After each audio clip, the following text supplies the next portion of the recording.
Aloha. This is Emily Thoreau Threat, host of the Grief and Happiness podcast. Every Friday, I share with you my love notes, giving you a little something to think about as you navigate through your grief journey, finding happiness expanding along your way. And every Tuesday, I post my regular podcast sharing wonderful conversations with people you can relate to and who offer you encouraging ideas and helpful inspiration. I'm so grateful you're joining me and look forward to hearing from you, your thoughts. Today's podcast is, Are You Positive? Tyler Perry said, it's most important that you surround yourself with positivity always and have it in your mind at all times. Have you noticed how much we're like chameleons? Here in Hawaii, we have lots of chameleons known as Jacksons here, who look like little, small, prehistoric creatures with horns. The first one I saw that someone noticed on my lawn, I almost didn't see it because it was the exact color of the grass. My friend picked him up and held him in front of his black shirt, and to my amazement, it started changing color. First to like camouflage with many shades of green and black and gray, and then into solid black. This reminded me of how we all change to reflect our surroundings. When I sit with someone grieving, who's crying, generally, my tears start too. When I'm with someone sharing a funny story, we all end up laughing together.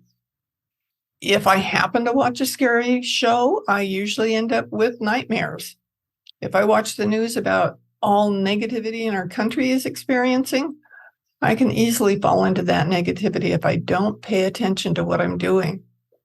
If I try to hold, or if I hold a tiny baby in my arms, love just naturally pours out of me to surround that infant. The thing is, we can just allow all this to happen, or we can take control. In grieving, I noticed how everything seemed sad. The books I read were sad. The shows I watched on TV were sad. What I read in social media was sad. Sad people would visit to tell me how sad they were that my husband died. Then one day I realized that as long as I remained surrounded by sadness, I wasn't going to feel any better. Then I thought of my Aunt Mona. Aunt Mona had many tragedies befall her in her life, but you'd never know it by talking to her. She always smiled and exuded love. When her 16-year-old grandson was driving her and her husband to a family gathering, they had a terrible accident where my uncle was killed and my aunt had severe injuries. When I visited my aunt at home, she was sitting up in the hospital bed in her living room with a big smile, so happy to see me. She had a VHS tape of the movie Patch Adams on her bed with her there, and she told me that she watched it often because it made her smile and feel good. Now, if I have a little low time and start to slide into self-pity, I think of Aunt Mona and smile, loving her memory and smile. I've discovered that if I focus on positivity, that's how I feel. I feel, and that feeling is so much better than the opposite. So now I read positive books, I spend time with positive friends, and I notice what positive and beautiful and everything around me. I can't help but feel great when I do this, and the more I do it, the more it multiplies. I've even stopped using negative words. When you pay attention, you may be shocked at the number of negative words that you use without thinking. Keep track of each time you say no or not, or any other words that aren't completely positive. Then change what you say. Ron taught me that when I noticed I was talking negatively, I needed to stop and say, I take that back. Then restate whatever it was in a positive way. For instance, if I said, I just can't stand her, she makes me so mad, I could change that to, I choose to stay positive and smile in her presence, knowing that only I can affect how I feel, and I would always rather be happy.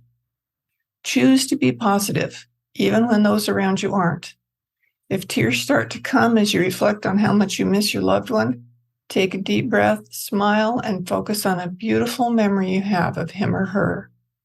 The more you do this, the more it becomes habit, and it's a great habit to have. I find that now I smile much of the time, and sometimes I'll notice and say to myself, what are you smiling about now? And then I remember I'm smiling because life is good. I always focus on love and how I can share it.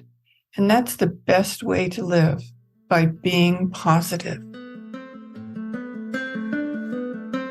Do you want more comfort, support, and happiness? Join the Grief and Happiness Alliance. Visit my website at lovingandlivingyourwaythroughgrief.com and read my book, Loving and Living Your Way Through Grief.